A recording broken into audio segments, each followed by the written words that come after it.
Hey everybody, it's Shadowstar and Crystal here for another review of The Flash. This time, it's episode 10, Revenge of the Rogues. And, well, this episode starts with Barry being moody. Barry is trading, he fights, he's annoyed because of the reverse Flash, and then, he's all moody. It's like, oh, I don't want to do the thing, or I don't do the thing because they've got a Caitlin. But that's basically it. Barry doesn't want to fight, but then he has to because he's being moody. No, it's more because Wells is trying to influence him. I guess. I don't see why, but yeah. And then we also have Barry still being jealous because, oh no, Iris is going away and I'll never see an Iris again. However, will I cope with such a horrible loss of a horrible person? I know. Iris and Eddie belong together, and I really wish they could have just stayed together so that it would get Iris out of the running. Exactly. They can move to a house and we'll never see Iris again. That's how it works, right? She's gone to her house. We won't see her again. I wish. Okay. But let's talk about the highlight. Enough of the bad Iris stuff. Let's talk about the good part. Obviously, as the name would imply, Snot and is back, and this time, like we saw last time, he's got a friend. Yay, friends. Yeah. We get to see Captain Cold and Heatwave, and what a fun episode this is. Yeah, those two are great. Oh man, this is just a fun episode. So fun. It's so weird seeing Rory, though, after everything, but we'll get to that. But yeah, he's so weird back in the early stuff. I know! We'll get to stuff, but there's a lot with them. As I said, Snot is a great villain, and seeing them together, we'll talk about the fight scene, because that fight scene is just so good. Yeah. No complaints there. It's just a really good fight scene, and it's got really good music. It's just enjoyable to see, them. It's just, Snot and Rory make a really good team, and then, they really do somehow hold against Barry despite the fact that he's super fast. I never understand that, but they do.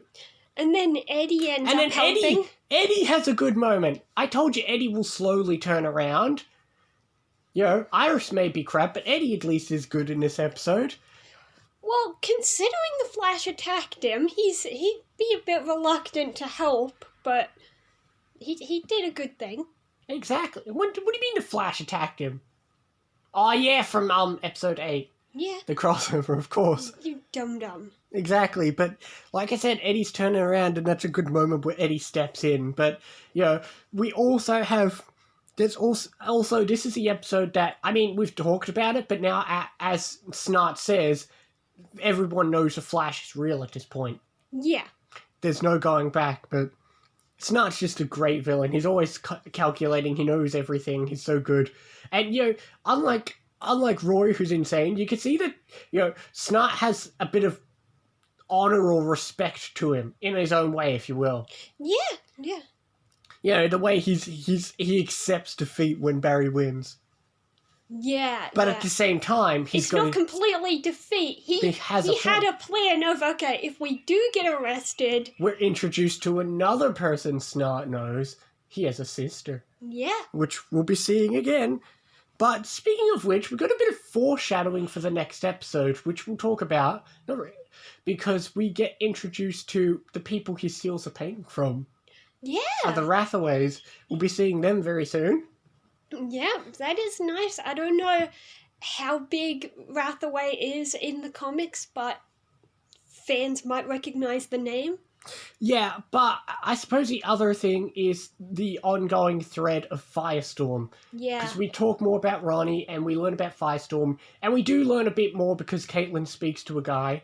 Yeah, I think that might be the first mention of Martin Stein. I believe it is the first mention of Martin Stein, another character we'll be seeing very soon. But like I said, I like the fact that they're just slowly teasing us with the Firestorm stuff before it kicks in. But one little thing I want to point out during the Firestorm scene is it's not a fault of this episode per se, but this starts a tradition in the Arrowverse, especially Flash, is it starts a tradition of saying a random word in a sentence that somehow gives them the idea of something. Oh, yeah. The way Scuba. Caitlin mentions scuba diving, which kicks in with Barry getting epiphany. It seems random here, but But now that you've thought about it, pay attention to how many times this starts to happen in other episodes. I'll try and keep them in mind, because it happens a lot and it's really annoying and dumb. Yeah. But all in all, that's pretty much it. But man, this was such a good episode. Yeah. Like I said, season 2, not season 2, but like the second half of season 1 really kicks off very well. Mm. One thing I wanted to quickly mention the deleted scene, because, they put the guns in a machine to melt them down, and then Caitlin makes this speech, and then she takes off her ring and she almost puts it in the machine with the guns.